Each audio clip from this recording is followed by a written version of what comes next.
Contracorrente. Eu quero aqui dizer em público a todas e todos a importância extraordinária do professor Rafael Valim neste presente momento de nossa nação. Na luta política, ele que é um dos baluartes por fazermos o nosso país resistir a estas trágicas investidas que fazem com que a nossa nação tenha desabado.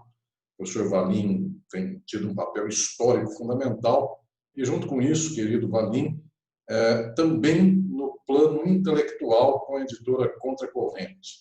Já há alguns anos, esta amizade, da qual tenho tanto orgulho, junto do professor Rafael Valim, me fez participar deste conselho editorial da editora Contracorrente, isto já faz alguns anos, e agora, com muita felicidade, esta aproximação junto da Contracorrente se faz com o lançamento deste livro, em conjunto com Vitório Morfino, a respeito do aleatório em Althusser, e também, junto com isso, já dou também aqui o anúncio a todas e todos, uma coleção Pensamento Jurídico Crítico, que terá por foco a nova produção jurídica, teórica, filosófica, daquelas e daqueles que são os meus orientandos de mestrado, doutorado, pós-doutorado. Portanto, um trabalho aqui bastante rico, bastante especial, e teremos daqui a pouco, como primeiro livro desta série Pensamento Jurídico Crítico, um fantástico livro da professora Thailise Leite a respeito de Roswitha Schultz e do pensamento marxista no que tange ao feminismo. Então, este especial livro daqui a pouco sai, com um prefácio meu, inclusive, sai com um estardalhaço de importância da sua reflexão e inaugura uma série, logo depois virá a obra do professor Camilo Onoda Caldas, que também tem um grande impacto, um professor de grande conhecimento do público brasileiro, e então seguirá essa estrada com a nossa editora Contracorrente. Rafael, querido, mais uma vez, obrigado por este carinho, por esta estrada que trilhamos juntos. E já disse alguém, e pasmem, pode parecer até banal, mas era um enorme filósofo, o Saint-Exupéry, que escreveu O Pequeno Príncipe. As pessoas nem sabem disso. O aviador Saint-Exupéry era um filósofo existencialista francês da turma do Sartre e do Camus. Mas como o livro Pequeno Príncipe depois ficou sendo uma obra citada pelas Miss Brasil e outros mais, nós temos um certo preconceito contra a obra. Mas o Saint-Exupéry falava muito bem que quando as pessoas estão afinadas, não é que elas olham uma para a outra, elas olham para o mesmo horizonte. Eu posso dizer aqui da minha alegria em estar há tantos anos com o professor Rafael Valim, olhando para o mesmo horizonte, e tanto temos para caminhar junto com vocês que estão comigo aqui nesta noite, conosco, para este evento de pré-lançamento de Althusser e Materialismo Aleatório.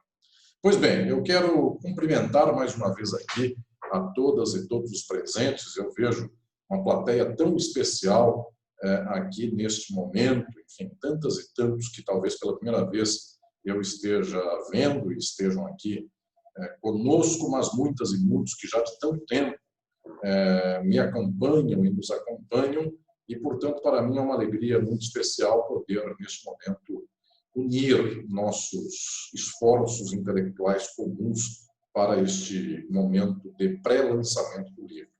Daqui a pouco, daqui 2 semanas, não é isso, Rafael? Mais ou menos, nós teremos o lançamento do livro. Me diga lá. É isso mesmo. Provavelmente chegue na próxima semana, mas as mãos aí de todos chegará na outra. Mas está saindo do forno. Beleza, fico feliz com isso. Então, meus prezados e prezadas, o livro está saindo e eu tenho muita alegria em fazer este evento muito especial. O professor Valim, inclusive, me disse desta experiência muito valiosa da editora Contracorrente em fazer estas aulas de pré-lançamento. Isso é uma inovação editorial da Contracorrente muito valiosa para o nosso tempo. Permite um contato de interação entre o autor e o público leitor mais estreito, que avance mais com as questões teóricas e possibilite, então, um melhor aproveitamento até da leitura que virá daqui a pouco. Então, mais uma vez aqui, parabenizo a Contracorrente por um espaço como este. Haverá também uma fala de lançamento do livro, dado que nós não vamos poder fazer, infelizmente, um lançamento presencial, devido às condições de pandemia, mas nós já temos aqui uma espécie de aquecimento da bateria, como diria o samba, para nos prepararmos para o carnaval que aí vem. Portanto, agora vamos ao livro e vamos a esta reflexão. Meus prezados e prezadas, eu volto aqui a dizer da minha felicidade em tê-las e tê-los aqui conosco neste momento, e eu quero dizer sobre Althusser e o materialismo aleatório. Este livro inaugura, inclusive, pela editora Contracorrente, uma outra coleção, além daquela que o Rafael me dá a alegria de poder coordenar, que é a coleção Pensamento Jurídico Crítico. Esta não é da coleção, esta minha obra não é da coleção que eu coordeno, é de outra coleção, que é uma série de diálogos, que também está se abrindo com este livro, ora publicado, mas esta série tem por dimensão ter dois autores dialogando sobre um assunto. Então, para vários setores do conhecimento, sempre uma face de ações de algum tema.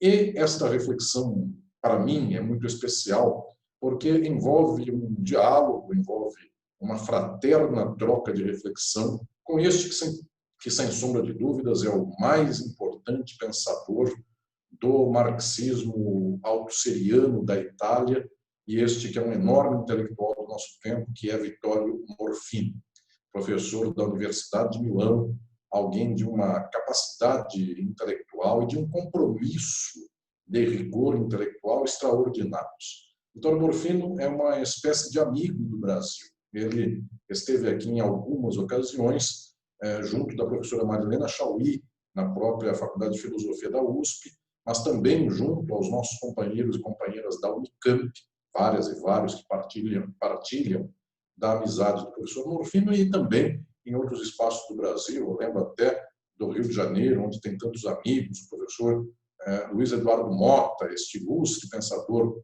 do marxismo althusseriano, carioca, tem para nós aqui também uma interlocução com o professor Morfini, tantas e tantos outros mais, professor Boito, na Unicamp, professor Quartim de Moraes, enfim, uma vasta tradição de diálogo com o Brasil. No ano passado, em dezembro, tive a enorme alegria em fazer uma conferência histórica na Universidade de São Paulo, na nossa velha Faculdade de Direito do Largo de São Francisco, onde Rafael Valim, inclusive, nos apresentou, foi o responsável por esta ocasião de encontro, de Vittorio Morfini,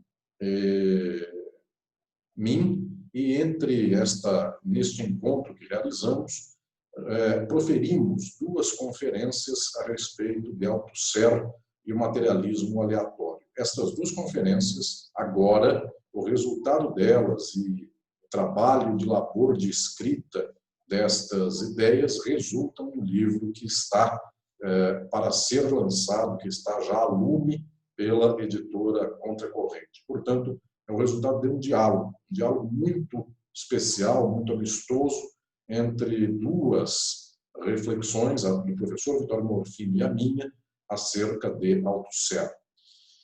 Esta reflexão, quero aqui também dizer de pronto, se reveste de um caráter de muita originalidade. Althusser é um autor central de um impacto extraordinário para o nosso tempo. No entanto, a maior parte da sua obra se deu exatamente num tempo no qual o marxismo começou a ser perseguido de um modo campal pela intelectualidade que não gostava, que não gostaria de colocar em cena, no palco, o problema do capitalismo. As senhoras e os senhores observem que até hoje, basicamente, muito da intelectualidade, dos meios de comunicação, dos jornais, das televisões, daquilo que se chama de mídia corporativa ou empresarial, jamais põe em xeque o neoliberalismo, jamais põe em causa a questão do capitalismo e, portanto, a possibilidade de pensar a superação do capitalismo e a chegada ao socialismo. Pois bem, o que estou dizendo aqui, às senhoras e aos senhores, é que, efetivamente, Althusser, que é o último dos grandes filósofos do marxismo, ele enfrentou uma peculiaridade que outros filósofos não enfrentaram, que vem a ser esta peculiaridade. No tempo da Revolução Russa, o marxismo estava, de alguma maneira, bem albergado no contexto dos intelectuais. Era uma espécie de certeza da vitória, como é a expressão aí da molecada. Era uma certeza da vitória de que, pensando de modo crítico e radical, as coisas aconteceriam conforme o pensamento. Era a esperança da transformação social. E isto passou por muitos pensadores e pensadoras da história do marxismo do século XX. Althusser, no entanto, escreveu a sua filosofia a contrapelo da história. Ele fez aqui, talvez, um trabalho o mais árduo, o mais valoroso, o mais impactante. Ele escreveu contra o tempo histórico e a moda do tempo histórico. Isto, eu quero também de pronto aqui dizer, é um preito, é algo que se manifesta de coragem pelo posicionamento filosófico mais alto, ainda que não haja o reconhecimento do ambiente social em relação a esta ideia que está sendo produzida. Althusser, portanto, é alguém muito especial. E na década de 80, quando já havia certamente algum refluxo da ideia de revolução, quando até a própria esquerda já estava confortavelmente assentada naquele plano que era o plano da própria organização de uma reforma social. Então, todas e todos conhecem bem aqui, começa na década de 80 essa noção que explode na década de 90 de realizar a chamada terceira via, nem capitalismo, nem socialismo, uma terceira via, só que, no entanto, terceira via é capitalismo. Tony Blair, Fernando Henrique Cardoso e outros mais não são terceira via de nada, são capitalismo apenas num compasso próprio, peculiar, de privatização, de neoliberalismo, de entrega do Estado para as mãos do grande capital. Então começou a haver, desde a década de 80, o refluxo de um pensamento revolucionário. Margaret Thatcher, Ronald Reagan e toda uma série de políticos e depois também de teóricos e filósofos que estavam alinhados com o projeto que nós chamamos de neoliberal e que eu costumo chamar nas minhas obras de projeto do pós-fordismo, ou seja, esse desmonte de um estado de bem-estar social em troca da montagem de uma repressão social para a acumulação deste 0,1% da sociedade. Pois bem, Althusser, eu volto a dizer, no tempo em que o marxismo começou a refluir, no tempo em que a intelectualidade não falava mais contra as grandes estruturas sociais, ele avançou para mais além. Althusser morreu em 1990.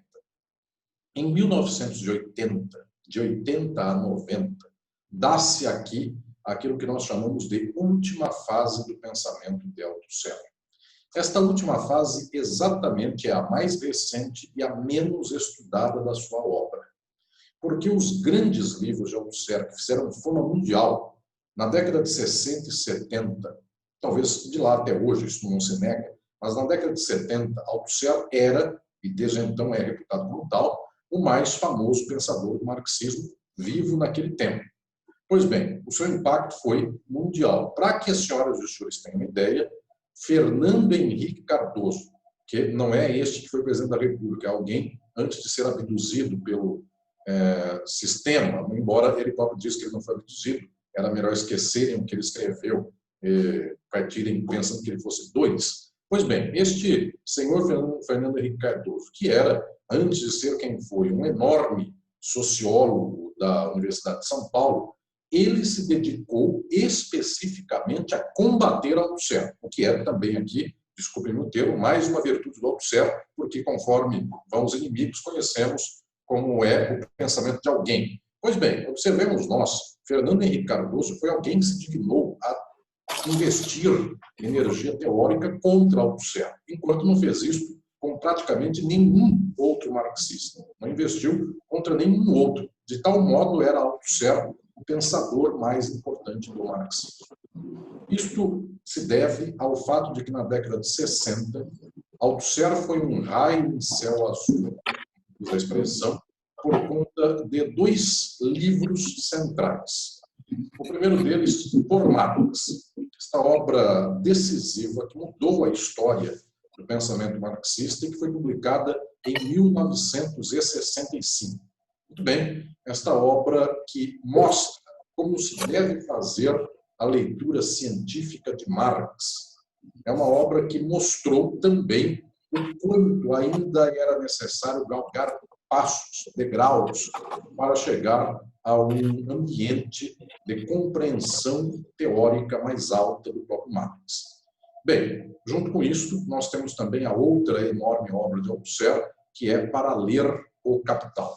Esta obra, também de 1965, é outro abalo na leitura tradicional sobre Marx, porque ensina a ler, em termos de chave científica, a maior obra de Marx, que é o Capital.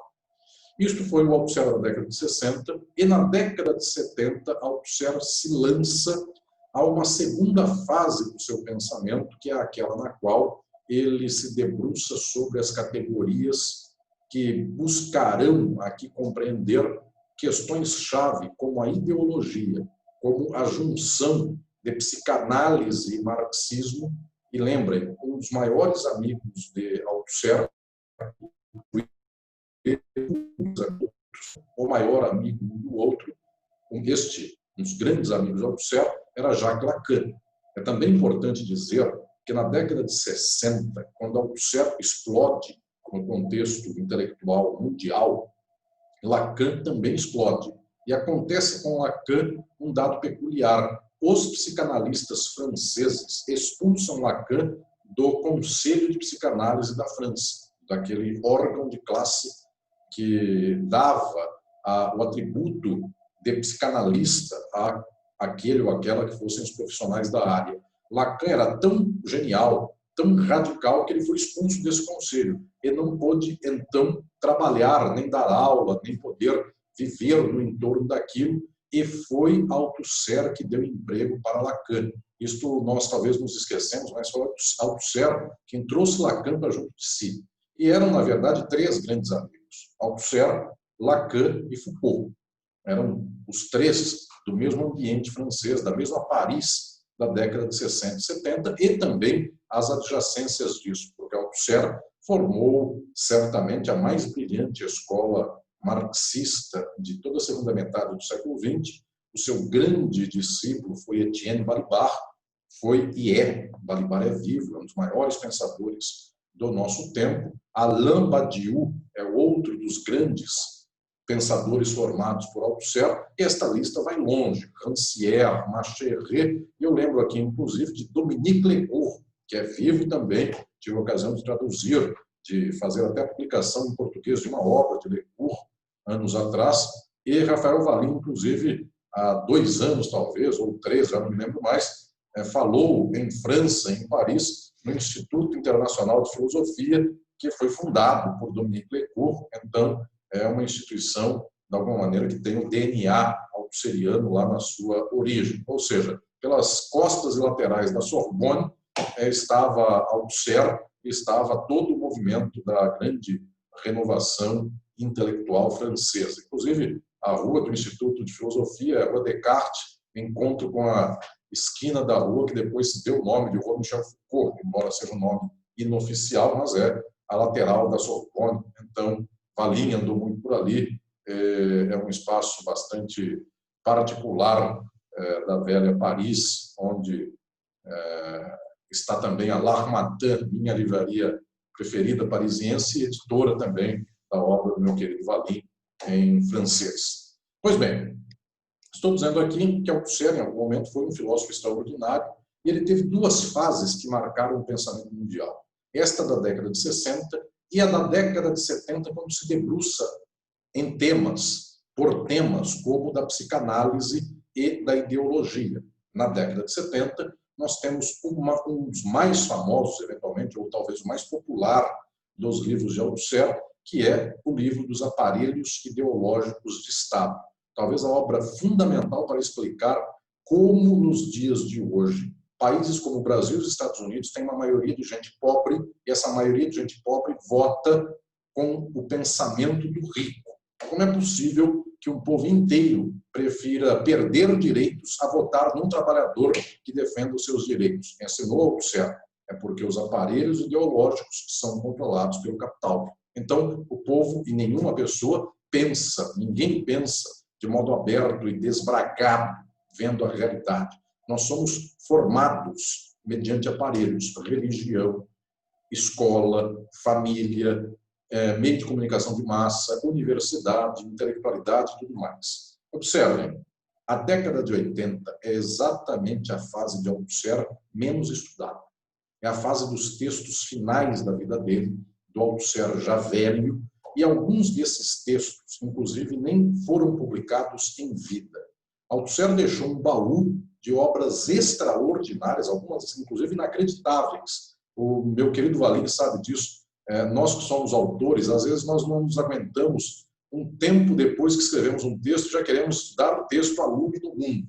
Althusser escrevia um baú de livros e ele deixava guardado na gaveta dizendo: vai amadurecer a ideia, depois eu volto e reconfiguro a ideia ou qualquer coisa nesse sentido. E assim era. Então, quando morreu este baú de Althusser, que foi aberto em 1994, morreu em 90. Como é que foi aberto em 94? Durante 4 anos, grandes estudiosos da França, com muita responsabilidade, se puseram a ordenar os textos, até porque não eram textos que estavam lá com começo, meio e fim, capa, dizendo isso aqui se chamará o livro tal. Eram textos que precisavam de algum tratamento editorial para saber se tal artigo se juntava com outro e dava um pequeno livro, se juntava por ordem cronológica ou por de assunto, enfim. Um tratamento editorial que se faz com estas obras póstumas de autores centrais da filosofia. Até hoje, por exemplo, sobre Gramsci, este enorme filósofo italiano do marxismo, como ele escreveu muitas obras no cárcere, nós não temos a informação e a ideia de que se ele quisesse juntar um texto com outro e com outro em sequência, ou se ele juntaria por tema. E até hoje no mundo existe uma briga editorial, sei que muitas e muitos daqui sabem disso, porque tem edições de Gramsci, dos cadernos do cárcere, que põem em ordem cronológica, do primeiro que escreveu até o último. Só que ele escreveu um artigo, depois ele escreveu outro de outro assunto totalmente diferente, depois ele falou de um outro terceiro assunto. Tem gente que põe em ordem dos assuntos que vinham à frente. E tem gente que pega ao contrário, dizendo: os assuntos de política geram um volume, os assuntos de Itália geram outro, de religião geram outro. Então, existem tratamentos editoriais. O mesmo se deu com o Althusser. Como nós vamos pensar a publicação destes materiais novos de Althusser? Pois bem, em 94 vem à lume aquele que é o texto mais impressionante do último Althusser, A Corrente Subterrânea do Materialismo do Encontro. É o texto do materialismo aleatório.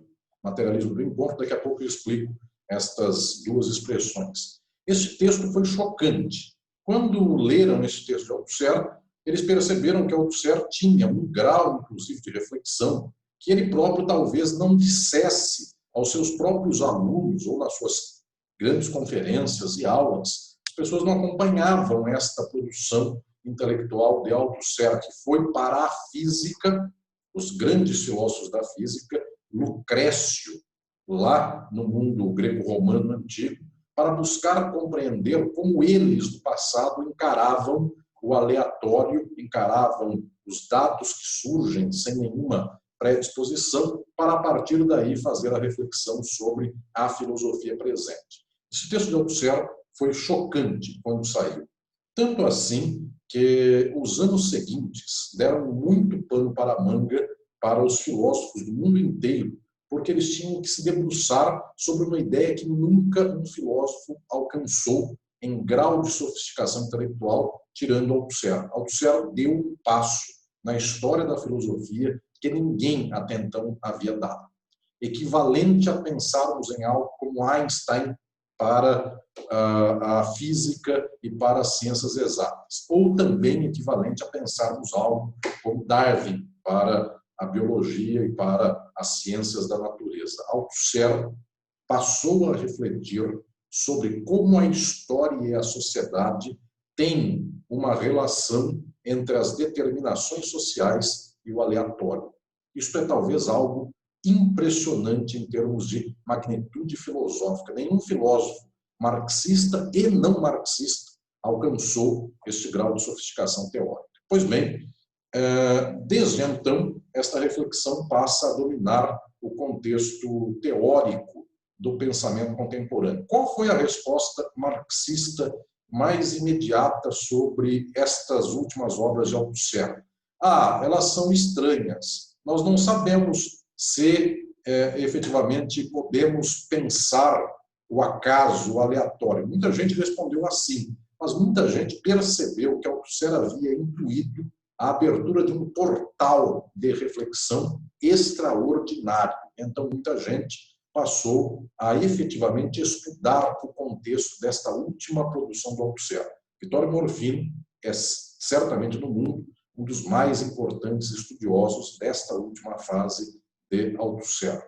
Eu quero também dizer aqui a todas e todos que eu era muito jovem, eu havia acabado de entrar na Faculdade de Direito da USP, quando eu tive a notícia, inclusive pela grande imprensa, que naquele tempo, inclusive, até publicava filosofia marxista. Hoje é quase um anátema publicar a respeito do marxismo. Mas naquele tempo se publicava a esse respeito, e eu me lembro muito naquele período do choque, para mim, muito positivo, que foi ter a notícia de que estavam abrindo o baú de Althusser e havia sido descoberto por lá o grande livro dele sobre a história. Aquilo me pareceu tão próximo a mim, aquilo me pareceu tão meu. Eu pensava algo em termos de mundo que tinha muita ligação com esta reflexão. E eu sempre guardei comigo, com muito carinho, este Althusser do aleatório. Pois bem, nessa trajetória, depois de construção intelectual, tantas vezes falei sobre Althusser no meu livro Filosofia do Direito, tanta gente formei também por esse caminho, só na Universidade de São Paulo, o professor Pedro Davoglio, a professora Juliana Magalhães, o professor Marcos Alcir se debruçaram diretamente na pesquisa a respeito de Althusser. Tive o professor Luiz Sibai, que também na pesquisa dele de graduação foi pesquisar o aleatório em Althusser, e tantas e tantos que me acompanham nesta reflexão. Pois bem, posso dizer a todas e todos que já temos alguns anos de pesquisa teórica sobre a relação de determinação e aleatório, e é pela primeira vez que nós temos em português uma publicação acerca deste momento tão especial da história do marxismo e da filosofia. Isto nos revela uma tristeza e uma felicidade. A tristeza é o fato de que, pelo mundo, pelos grandes países da cultura filosófica, o debate sobre o último Althusser gera uma enormidade de livros e publicações. Todo ano saem grandes textos a respeito.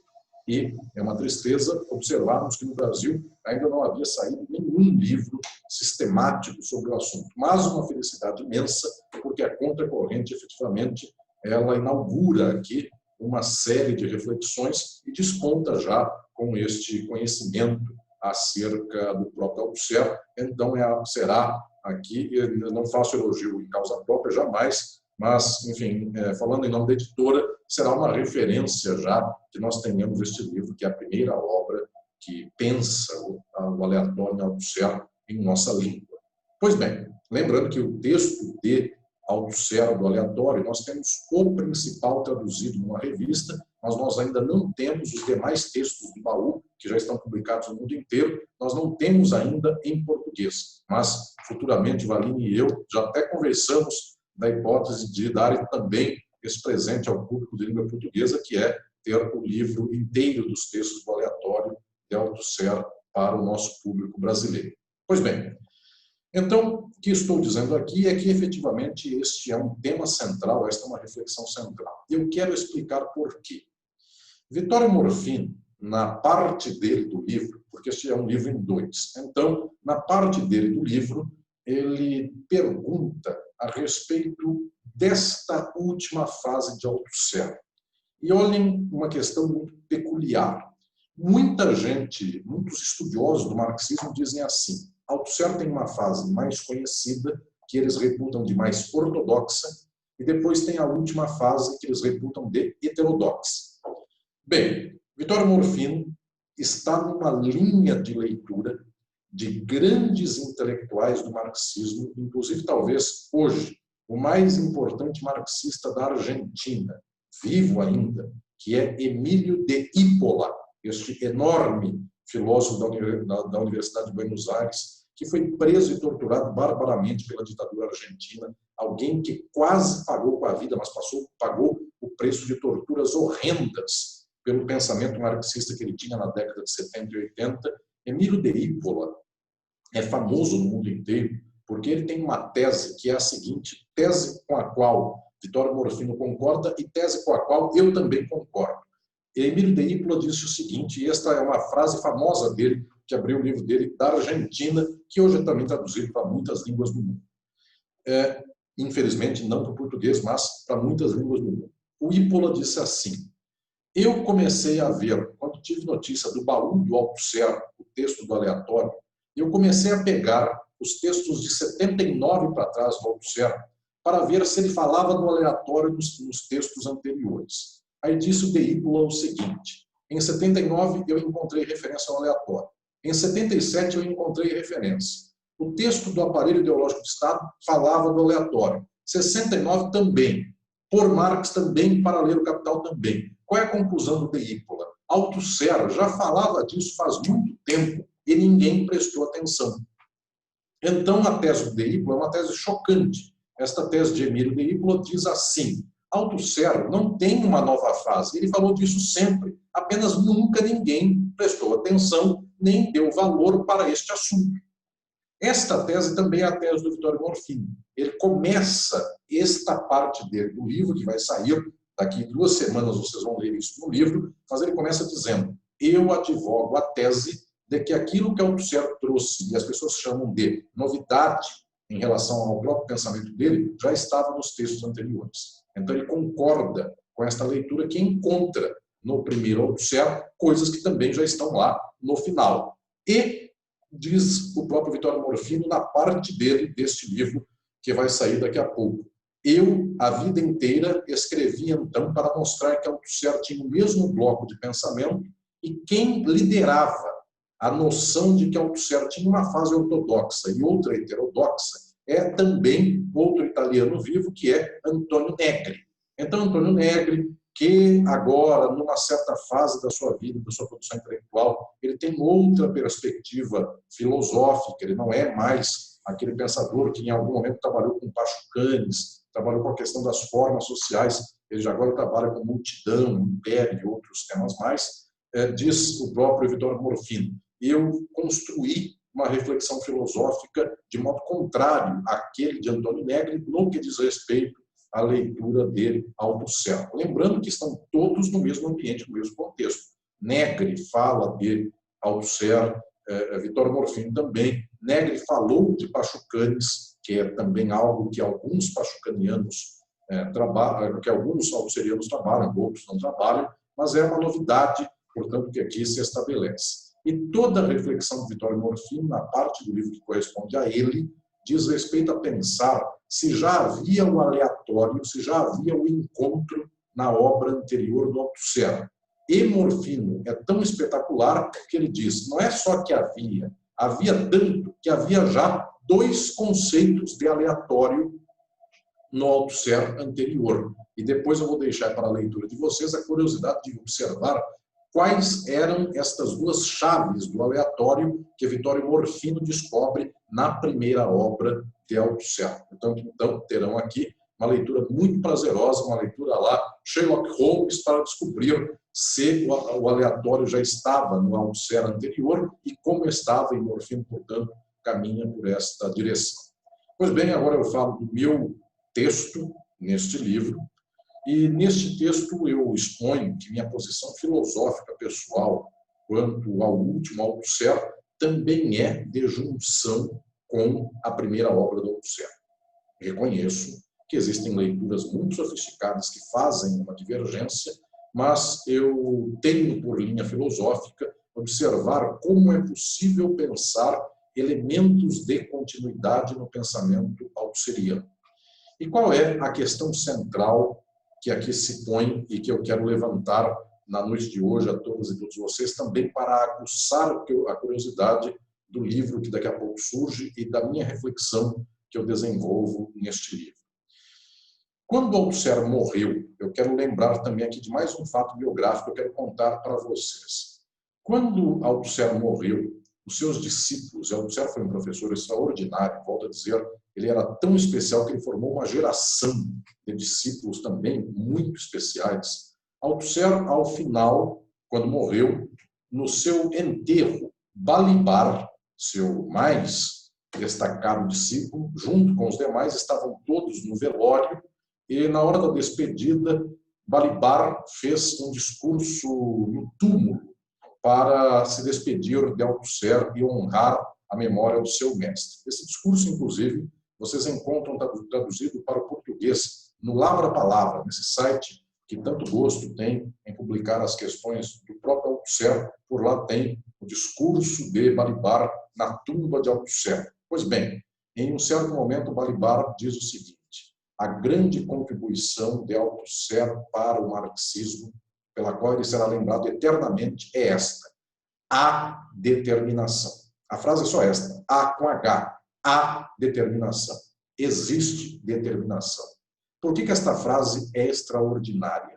Porque Balibar lembra que a vida inteira de Althusser foi para demonstrar que o mundo não é uma espécie de análise ou posição moderna que venha dizer assim: minha verdade, sua verdade, a verdade do outro, cada um com o seu olhar, cada um com a sua perspectiva, cada um com a sua visão. Não, o mundo tem determinação.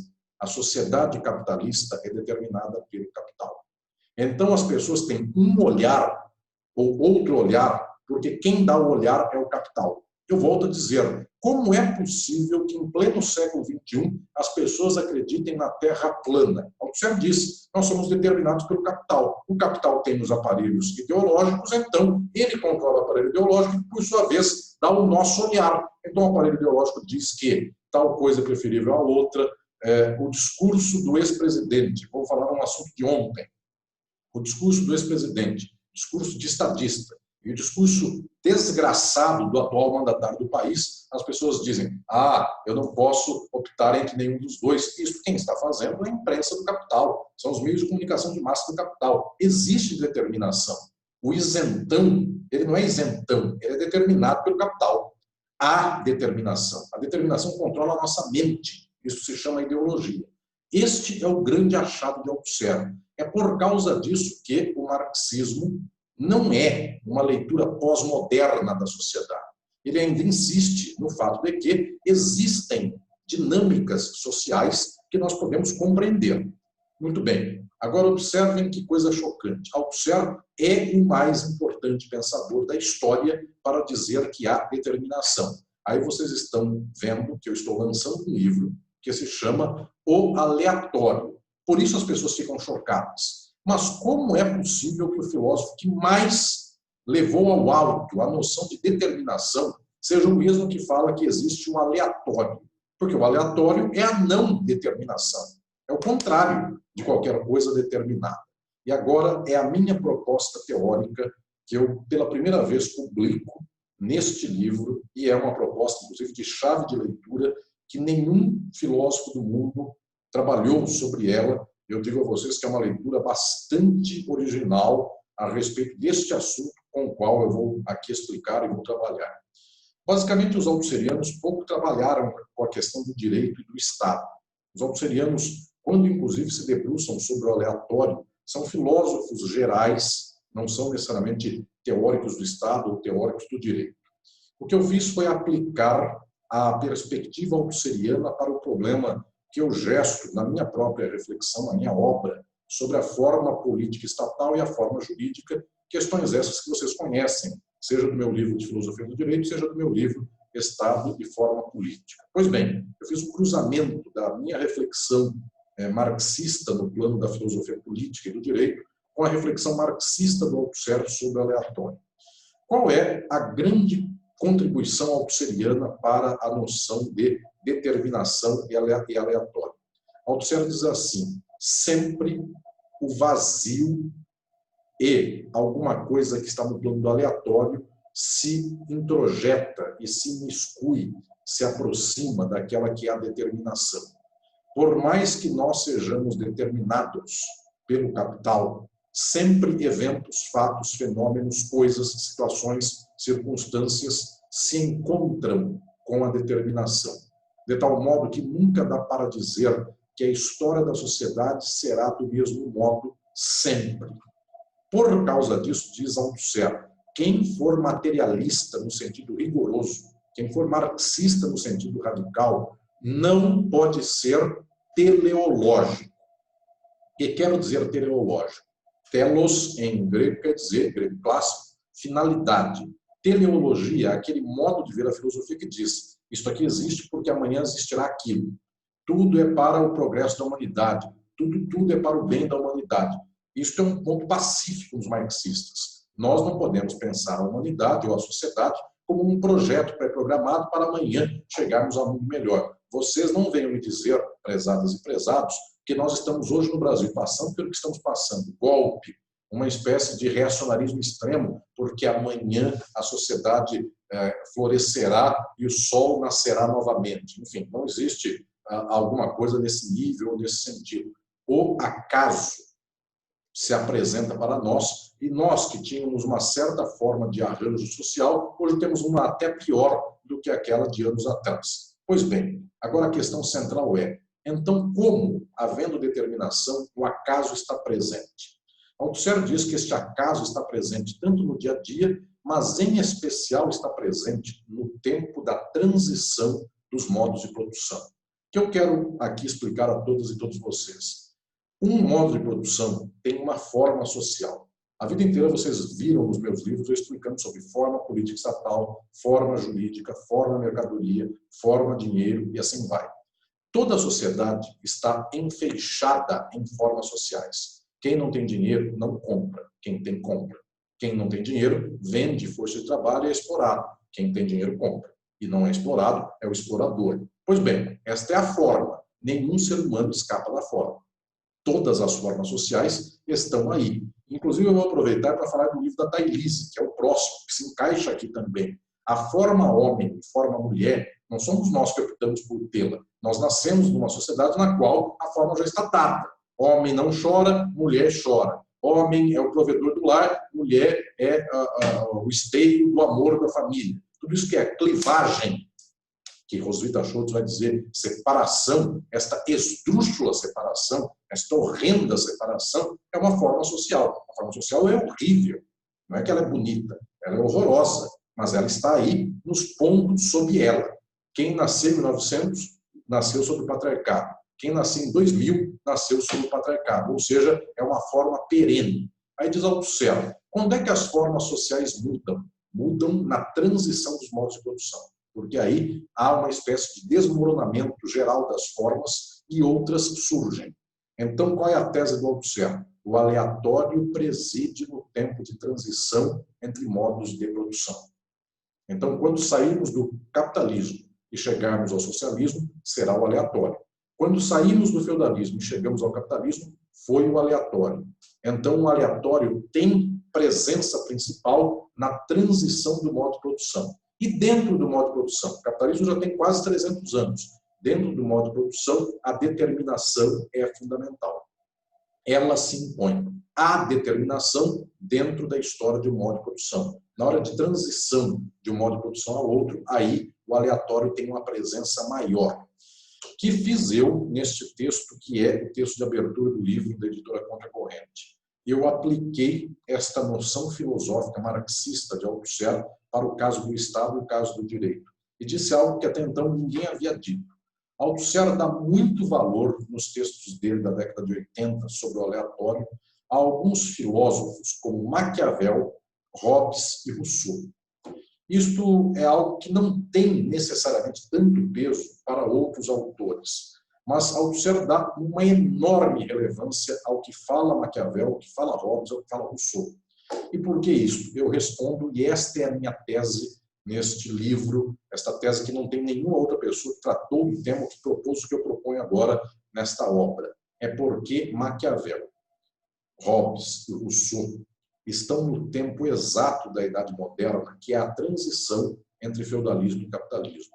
E a insistência nos três é a prova de que, nesse período de Idade Moderna, nós vivemos numa transição na qual o aleatório presidia. E como nós não sabíamos direito o que seria o pós-feudalismo, porque não há teleologia, eu não posso dizer, acabado o feudalismo, surge o capitalismo. Exatamente esta é a leitura marxista contra Hegel. Não posso falar do feudalismo já tem o germe do capitalismo. Eu tenho que dizer que do feudalismo sairá outra coisa. Que coisa é esta? Não sei de antecipação. Só quando ela surgiu é que eu posso olhar para trás e dizer, depois que isso aqui acabou, surgiu isso. Mas enquanto não surgiu, eu não posso dizer. Então, nesse período é o aleatório. E Althusser demonstra como é que Maquiavel, Hobbes e Rousseau sabem que isto é o aleatório. Como é que isto se dá? Em Maquiavel, ele diz assim, é preciso um príncipe para unificar a Itália. Este príncipe virá de não se sabe aonde e será não se sabe quem. E fará não se sabe o quê. Em algum momento ele unificará a Itália. Mediante o quê? Virtude e fortuna. Ou seja, capacidade, virtude e sorte, acaso, aleatório, fortuna. Então, virtude e fortuna, diz Althusser, já são a preciosidade filosófica que Maquiavel sabia que era fundamental para mostrar que determinação e aleatório estão juntos. Era preciso a fortuna, o aleatório, e a capacidade opera mediante a virtude. Muito bem, o que estou dizendo aqui é que Maquiavel, depois Hobbes, que diz assim, no estado de natureza, ninguém tem garantia de nada. Pessoas matam, pessoas morrem, pode vir de tudo. Terror, horror. Este é mais um que sabe que existe o aberto do aleatório. E Rousseau, que diz que o estado de natureza, antes dele, havia ainda um estado de natureza primeira, onde as pessoas mal se encontravam. E um dia elas se encontraram. Eis o aleatório. Poderiam não ter se encontrado.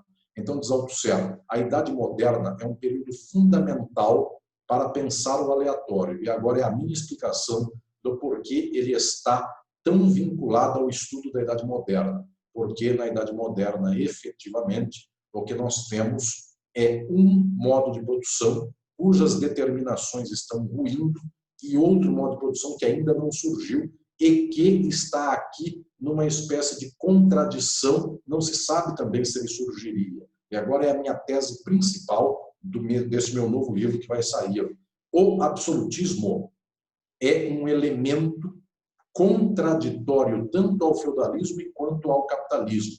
Ele é a transição num encontro que ainda não deu liga, porque ele não dá certo, ele ao mesmo tempo fez o Estado e ele é contra a burguesia, então não deu certo a liga, a pega do absolutismo, ele já fez uma unificação de feudos, mas a burguesia não quer o absolutismo, é contra o absolutismo, e só quando se briga com este elemento transitório, aleatório, que foi o absolutismo, é que a burguesia consegue ter alguma condição de começar a acumulação e, portanto, começar a marcha da exploração capitalista. Ou seja, o absolutismo não é algo que deveria ter existido se nós pensássemos na lógica daquela que dá uma teleologia, como se fosse Hegel.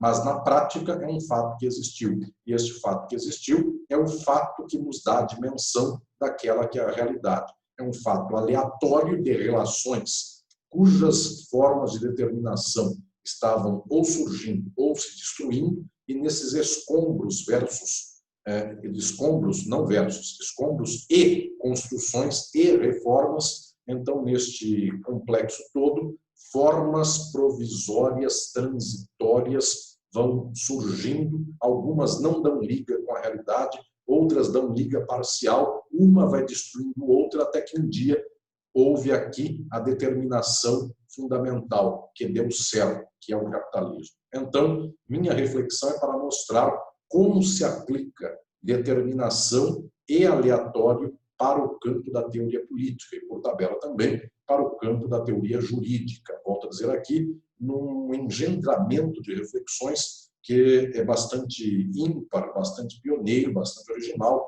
porque não foi feito por ninguém neste modo de encaminhamento e nestas reflexões do modo pelo qual eu as expus. E por que eu digo isso? O final do meu texto é para dizer também que a transição do capitalismo ao socialismo não é uma determinação que diz que daqui eu saio para cá.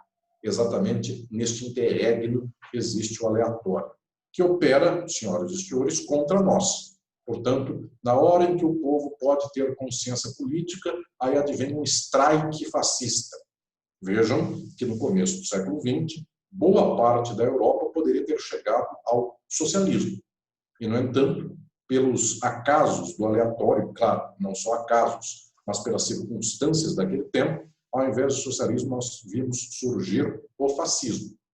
Mussolini poderia não ter ganhado o poder na Itália.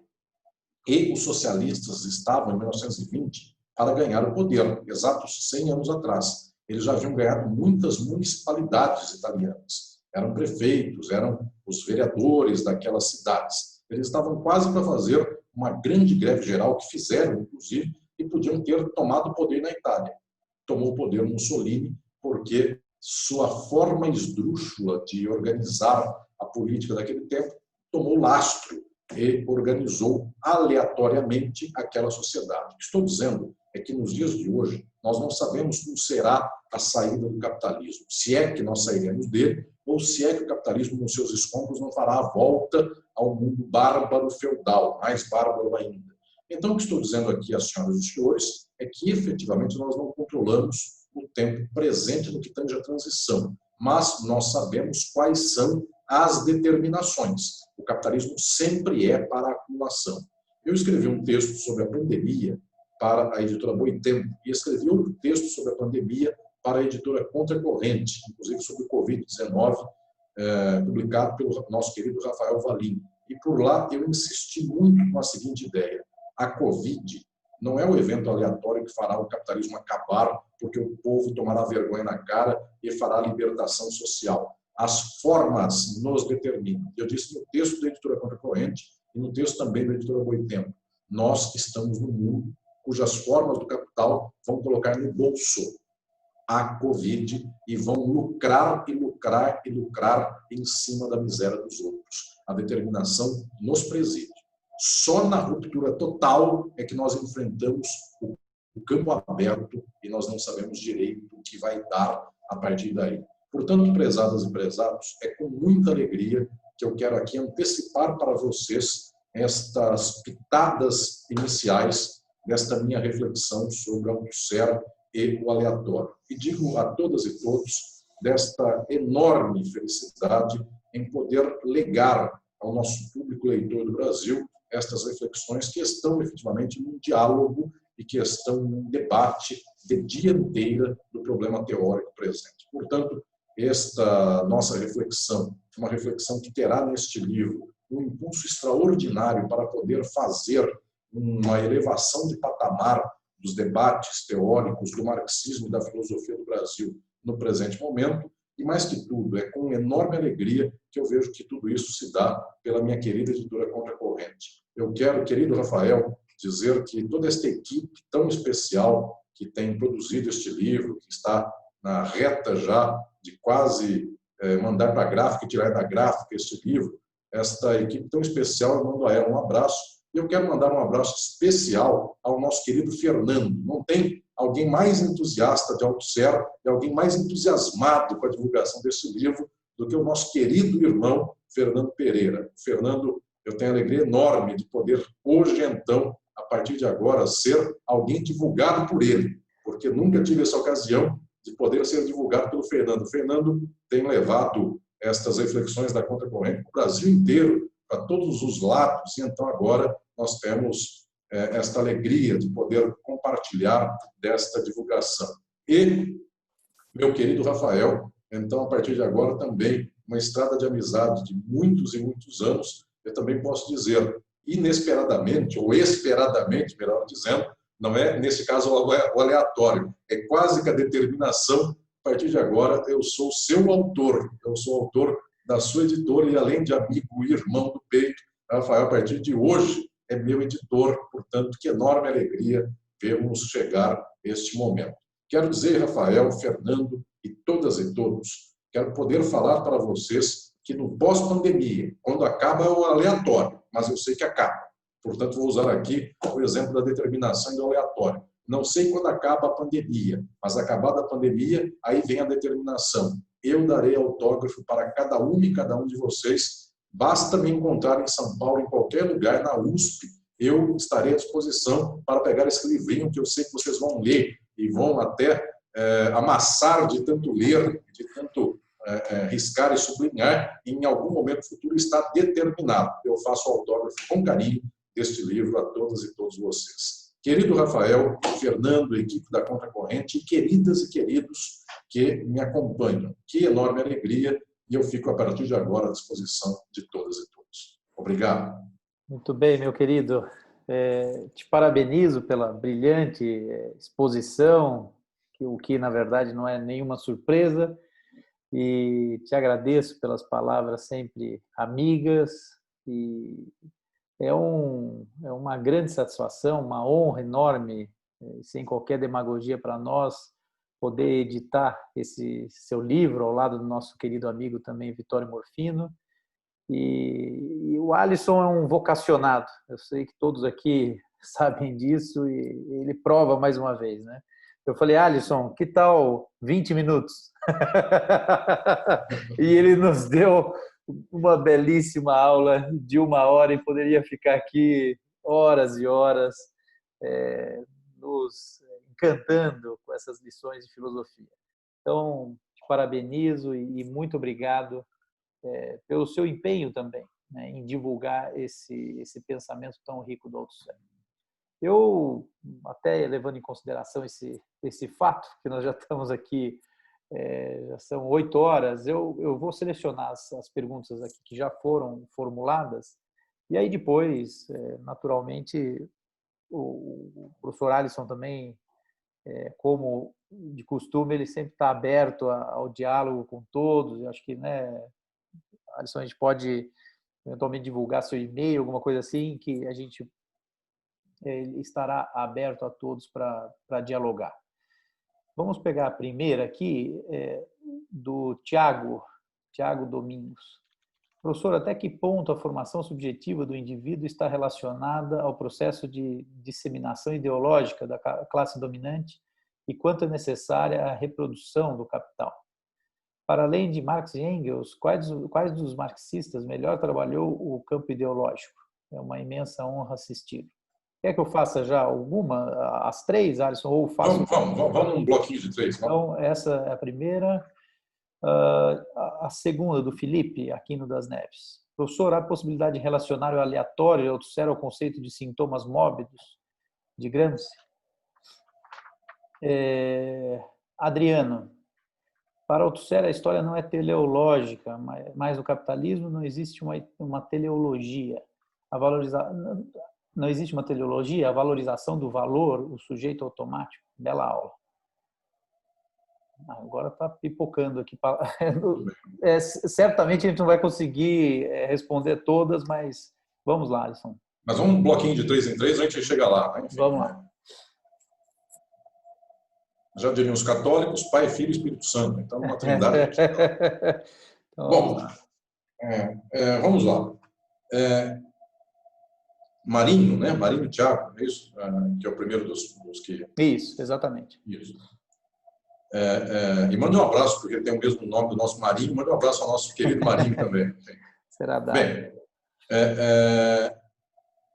a subjetividade de cada qual no capitalismo tem relação direta com a ideologia.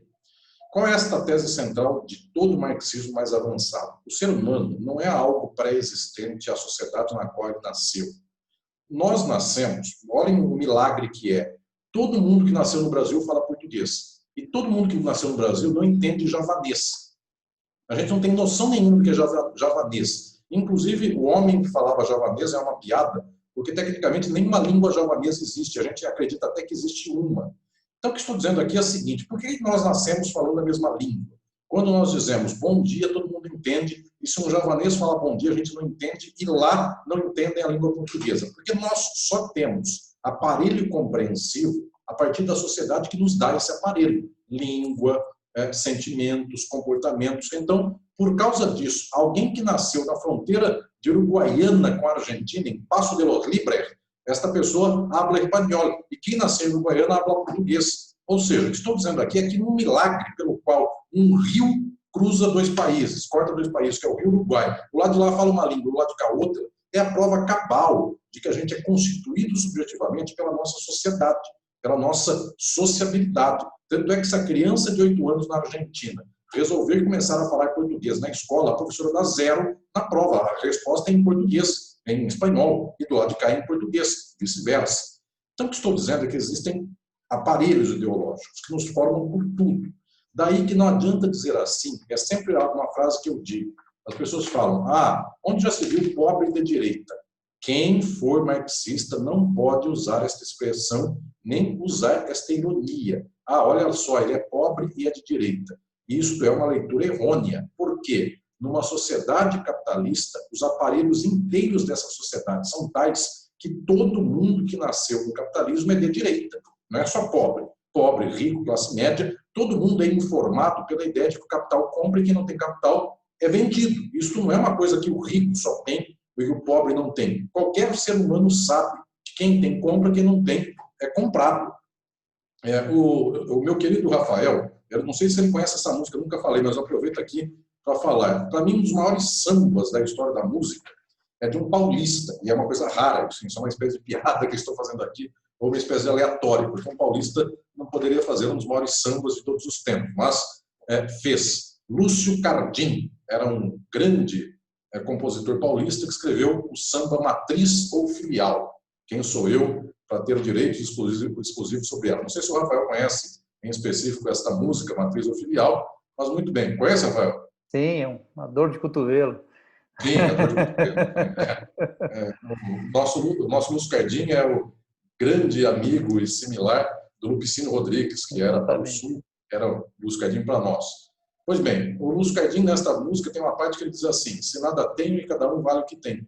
É isso, gente. Todo mundo, até o cara da fossa, da dor de cotovelo, sabe que cada um vale o que tem. Esta é a ideologia do capital. Não tem jeito de escapar dela. Se todo mundo sabe que cada um vale o que tem, o pobre sabe que só vale pelo dinheiro e o rico sabe que só vale pelo dinheiro. O pobre é de direita e o rico é de direita. O milagre é tirar alguém da condição de direita e fazê-lo ser um revolucionário. Então, milagre quando alguém não é de direita. Quando eu encontro uma pessoa de esquerda, eu já fico muito feliz, porque efetivamente é uma pessoa ímpar no seu tempo. Imagine, metade dessa plateia que está aqui não é jurista, então é uma gente melhor, é um ser humano melhor. Mas metade de quem está aqui provavelmente é jurista.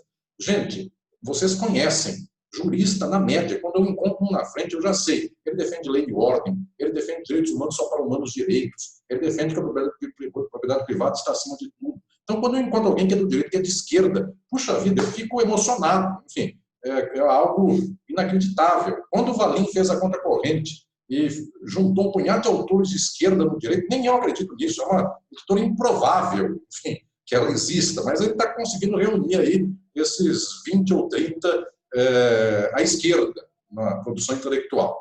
Pois bem, então, observem, a ideologia é sempre a ideologia do capital. Agora, como é que ela é todo dia bombardeada? Pelos aparelhos, televisão, internet, Google. Ontem, o Lula fez um discurso. Meia hora depois, os robôs começaram a surgir no Brasil e pelo exterior, dizendo assim, Lula preso, ou Lula na cadeia, qualquer coisa dessa.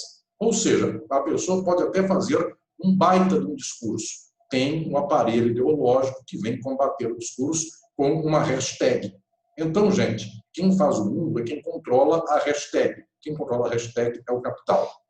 Vindo adiante, Felipe, relacionar o aleatório de Althusser aos sistemas módicos de Gramsci. Althusser gostava muito de Gramsci, muito, porque ele dizia que o único cara que pensou em ideologia antes da palavra ideologia ser desenvolvida filosoficamente foi Gramsci. Efetivamente, Gramsci entendia a importância de trabalhar com este ambiente que, nas palavras de Gramsci, seria o cultural. No meu livro de Filosofia e Direito, eu recorto, inclusive, um trecho de Gramsci, que está por lá, que ele diz assim, não sei se o Rafael conhece esse trecho, Gramsci diz, nós precisamos disputar até mesmo as revistas jurídicas. Ele falava da RT italiana. Por quê? Porque a RT da Itália, isso é uma coisa só interna de juristas, RT chama Revista dos Tribunais, é uma revista de doutrina e jurisprudência. Ele dizia, a RT italiano, equivalente a ela, a lei argentina, ou qualquer coisa assim, eles que bombardeiam todo dia para o jurista, tem que defender a ordem. Tal doutrina foi elogiada pelo STF da Itália, porque o doutrinador é bom, e o doutrinador sempre elogiado é o que mais defende o capital. Então ele dizia, a gente precisa ter a RT da gente. Isso é a palavra do Gramsci, está lá no meu livro Filosofia do Direito. Até hoje a gente não tem a RT da gente, mas a gente já tem a conta corrente, só não perde tempo com jurisprudência, porque não tem também o que fazer com isso, mas estamos lá.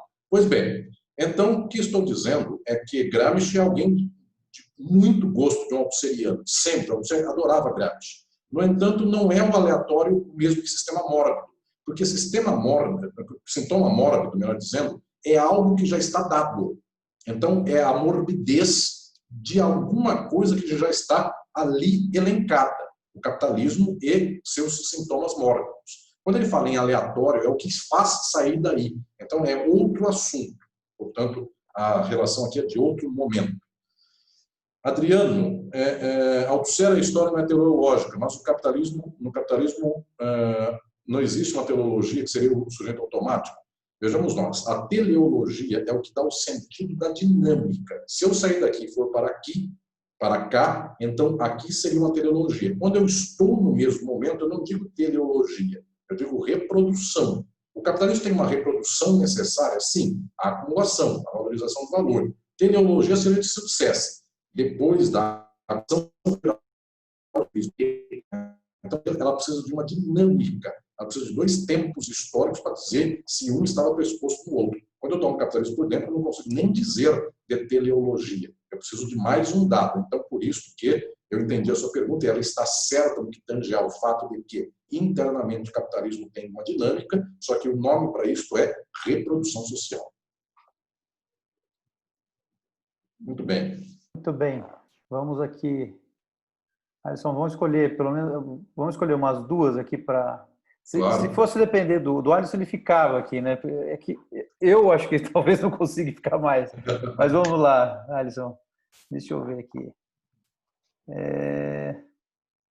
Tenho vários elogios. Aqui, saudações a todos, do Joaquim, excelente esclarecedor. Perry Anderson tem uma reflexão sobre o fenômeno do absolutismo e o que ele representava enquanto transição entre o feudalismo e o capitalismo. Pode comentar um pouco sobre as disparidades entre a sua interpretação e a dele? E aí vamos pegar uma outra aqui. Só reiterando e ressaltando aqui que no chat está o e-mail. O Alisson generosamente disponibilizou o e-mail alisson@mascaro.adv.br. E aí seria a última aqui. Considerando as temporalidades, existe uma relação entre os conceitos de sobredeterminação e de materialismo aleatório? Mais uma, Alisson? Ou... Eu não achei essa pergunta que você leu agora, Rafael. Qual? É aqui do Renato Fontes. Perfeito. Tá? Vamos mais uma. Então vamos lá.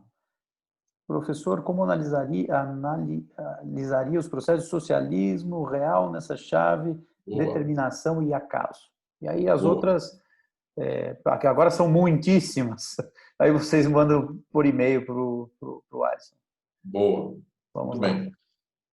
Perry Anderson, falando aqui da pergunta do Joaquim, ele tem uma grande reflexão teórica sobre a passagem do feudalismo ao capitalismo e também do mundo antigo escravista ao feudalismo. Pois bem, Perry Anderson é alguém que gostava muito, tinha muito apreço pelas ideias do Althusser. Tanto é que eu relembro aqui que o ano passado a editora da Unicamp publicou a reflexão de Perry Anderson mostrando como é que leituras vulgares não incorporavam as ideias do Althusser, em especial as de Thompson. Então, há um livro de Anderson contra Thompson, que, na verdade, é uma espécie de demonstração de como o pensamento de Althusser é fundamental. E, Joaquim, eu não vou dar muita tinta para isso, devido ao tempo pequeno, mas eu vou explicar muito tranquilamente que Anderson está buscando compreender aqui um fenômeno histórico a partir da sua factualidade, ele é historiador, e Althusser está tentando buscar compreender quais são as categorias filosóficas por detrás de qualquer transição. Então, é semi-acoplado uma leitura à outra, e o que não está acoplado é o fato de que um é um historiador e o outro é um filósofo. Estão, na verdade, pensando a partir de chaves distintas, mas basicamente não são incompatíveis, que estão em dois objetos temáticos distintos, um em face do outro. Eu vou tentar, eventualmente, aqui, Rafael, responder muito rapidamente, porque, eventualmente, eu respondo ainda mais rapidamente uma terceira rodada em 2 minutos. Renato, considerando as temporalidades, existe uma relação dos conceitos de sobredeterminação e materialismo aleatório? Quase existe, Renato. Sobredeterminação é determinação ainda. Então, é uma determinação em múltiplas instâncias, em variadas bases. E aleatório, aqui no caso, é o que escapa de tudo isso. Então, eu tenho que transplantar a determinação e as sobredeterminações para o aleatório. Então, é compatível uma coisa com outra. Rodolfo, como se analisa o processo do socialismo real nessa chave de determinação e acaso? Vamos aqui, Rodolfo, muito tranquilamente. A União Soviética, a China, em todas as tentativas de socialismo real, só por serem tentativas, elas já são demonstração da potência ou do fracasso da transição ao socialismo? Não, são tentativas, são circunstâncias, mas não necessariamente todas as futuras serão iguais a estas. Portanto, para quem até gosta dessas tentativas ditas de socialismo real, para quem não gosta, sendo ambos marxistas, observe a chave dos dois. Por quê? Eu posso dizer, a Rússia, que virou União Soviética, ela é um exemplo, e não necessariamente outras lutas podem ser deste exemplo. Podem até ser lutas para pior e podem até ser lutas para melhor. Então, também aqui se explica. Vamos para as 3 próximas, Rafael? Vamos lá. Arthur, né? Agora. É o Arthur.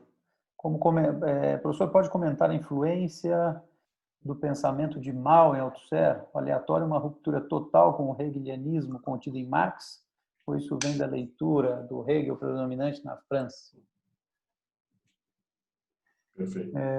Daniela Nunes, parabéns pela exposição, professor. Se possível, gostaria que falasse um pouco mais sobre a relação entre materialismo aleatório e a teoria pascaniana. E do Bianchi Agostini Gobo, querido professor, Nietzsche, no século XIX, estabeleceu grande crítica à causalidade, colocando a existência do acaso. Por isso, Habermas chegou a dizer que Nietzsche inaugurou a pós-modernidade. De qualquer forma, é possível dizer que Althusser se inspirou em algum nível em Nietzsche para formular seu conceito de aleatório?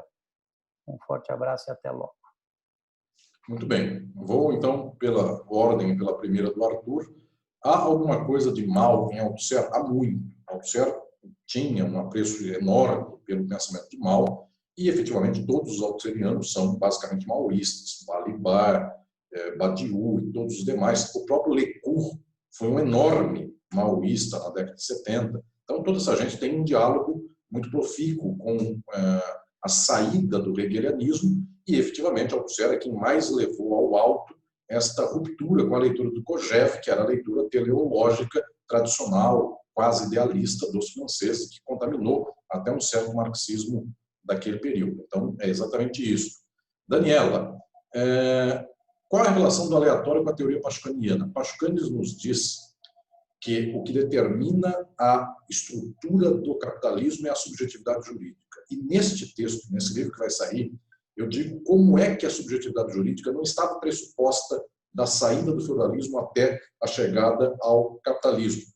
Tanto é que o absolutismo sufocava o germe de subjetividade jurídica. Privilégio à nobreza e ao clero, e para todos os demais, ausência de direitos. Então, a subjetividade jurídica ela vem por circunstâncias que são do modo de produção, daquilo que está surgindo enquanto subsunção real do trabalho ao capital. A total compatibilidade entre aleatório e Pascucanes. Bianchi, querido, Nietzsche mostrou uma crítica enorme à causalidade e, de alguma maneira, muitos apontam Nietzsche como o pai primeiro de uma leitura pós-moderna, o que é uma visão errada. Habermas está errado. Mas eu diria que não está totalmente, absurdamente errado, na medida em que se eu torcer Nietzsche, dá para eu pensar isso, é que eu tenho que torcer. Pois bem, os althusserianos em geral têm um apreço por Nietzsche, não um total apreço, mas um certo gosto. Edelman, Bernard Edelman, esse enorme jurista do althusserianismo ainda vivo, um dos grandes nomes da advocacia, inclusive francesa, Bernard Edelman, escreveu um texto célebre, Nietzsche, Un continent perdu, esse livro da PUF, que quer mostrar como é que Nietzsche descobre coisas, mas não avança nelas, um continente perdido. Pois bem, existe alguma relação disso com o aleatório em Althusser? Apenas residual, mas no fundamental, Althusser insiste com o fato de que o mundo não é o aleatório. O mundo é uma mescla de determinação sob modo de produção e de determinação em aleatório na transição. Então, jamais incorramos no risco de dizer Althusser é o defensor do aleatório aberto. Nunca ele propôs uma coisa como esta. Ele propõe a determinação, senão não faz sentido, inclusive, o meu introito, quando eu falei do Balibar, que disse no turno do Althusser, Althusser é o homem da determinação. O aleatório tem que ser pensado nas entranhas da determinação.